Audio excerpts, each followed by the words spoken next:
আসসালামু আলাইকুম। আজকে আমরা জানবো হলো কিছু ল্যাটিন ফ্রেজাল ওয়ার্ড যেগুলো স্পোকেন ইংলিশের ক্ষেত্রে বা স্পোকেন করার ক্ষেত্রে খুব বেশি কাজে লাগে, বা ইটালিয়ান ওয়ার্ড যেগুলো আমরা ইংলিশে এগুলোকে কি বোঝায় বা বাংলাতে কি বোঝায় সেটা সম্পর্কে আমাদের স্পষ্ট ধারণা নেই। আজকে ক্লাসের পর স্পষ্ট ধারণা হয়ে যাবে ইনশাআল্লাহ। যেমন এখানে প্রায় সময় উল্লেখ করা হয় অ্যাডরেন, প্রায় সময় ইটালিয়ান ভাষায় বলা হয় অ্যাডরেন। ওয়ার্ড একটা বাট মিনিং এখানে অনেকগুলো বোঝাচ্ছে।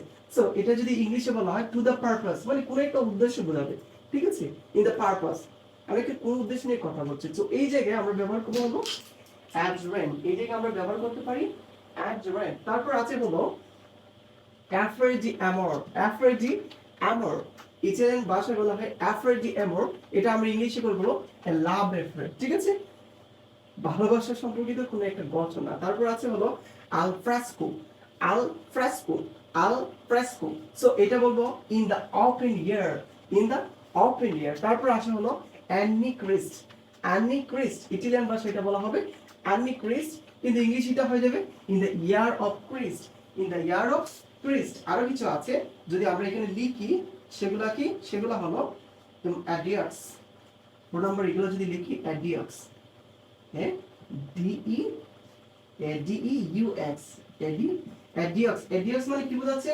এডিওক্স মানে ইনভলভিং টু পিপল, মানে দুইজন মানুষ, এডিওক্স more than singular, involving, involving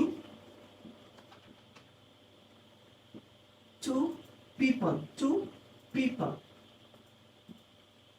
অ্যাডিওক্স মানে বোঝাচ্ছে হলো এখানে দুইজন মানুষের মতো সংযুক্ত। তারপর আছে হলো আমরা যদি 5 নাম্বার লিখি এলামুজ, লা এলা মুচ, এলা মুচ, এলা মুচ, এটা যদি আমরা লিখি তাহলে কি হচ্ছে, এটা হলো এলা মুচ মানে বোঝাচ্ছে and according to the fashion, and according to the fashion, according to the fashion, ঠিক আছে, and according to the fashion বা এই ফ্যাশনে বা এই চয়েসে, ঠিক আছে। তারপর আছে হলো অ্যাব ইনিশিয়াল, অ্যাব ইনিশিয়াল, আমরা যদি কোনো কিছু একদম শুরু থেকে শুরু করতে চাই তাহলে আমরা বলবো হলো অ্যাব ইনিশিয়াল, অ্যাব অ্যাব ইনিশিয়াল, অ্যাব ইনিশিয়াল, অ্যাব ইনিশিয়াল। যদি আমরা অ্যাব ইনিশিয়াল বলি, I N T I O, ab ইনিশিয়াল যদি আমরা বলি, অ্যাব ইনিশিয়াল মানে from the first, at the beginning, ঠিক আছে, স্টার্টিং পয়েন্ট বোঝাচ্ছে। তাহলে আমরা এটা দিতে পারি at the beginning, at the, at the beginning। তারপর কি আছে অ্যাডহক, আমরা বলি অ্যাডহক কমিটি, এটা আমরা কোথায় থেকে পাইছি? ইটালিয়ান ভাষা থেকে, ঠিক আছে, রোমান থেকে।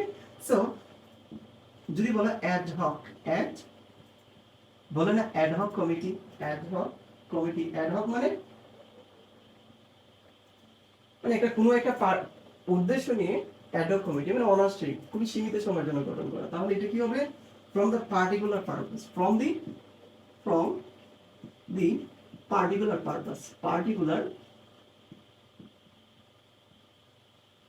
from the particular purpose, ঠিক আছে।